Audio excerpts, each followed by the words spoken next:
let's just take this to the end game, and we can take it to the end game based on just a few days ago when we started. They've been trying to rush this thing through. At first, they proposed that we would have 2 days, and then their constituents said, well, that's ridiculous, and so they extended it to 3 as though they were being very gracious.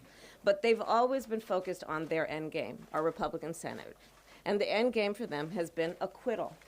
But here's the deal.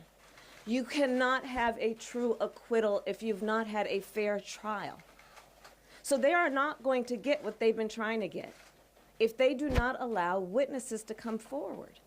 This is not a fair trial. The American people, the vast majority of the American public, want this United States Senate to produce the new evidence. The only place this is being debated between Republicans and Democrats is not among the American people, it's here in the United States Senate. The American people, Republicans and Democrats, the vast majority, believe that the new evidence should come forward. The vast majority of Americans who have ever walked into a courthouse as a witness, as an accused, as a juror, know that the only attributes of a fair trial in our system of justice are witnesses and documents, evidence, none of which have been produced in any meaningful way based on what we know is available here in the United States Senate. So what we're about to do today, we believe, is to have the United States Senate, based on the majority of senators, make a decision to exclude from our process evidence that is available, that is probative of the very issue before us.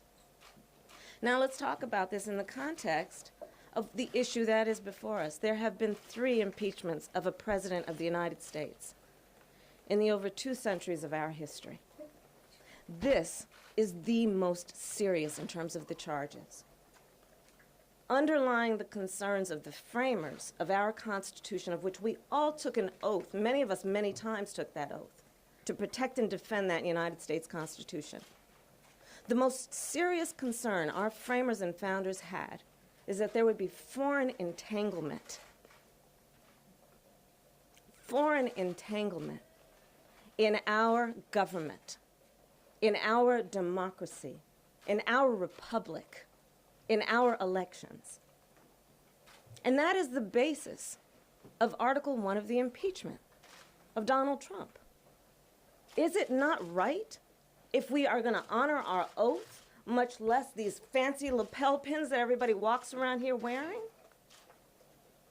that we would fight for the integrity of this process and that we would receive evidence that we know is available? So the bottom line is that at the end of this, they will probably get what they want, which is that we are going to end this today or maybe tomorrow.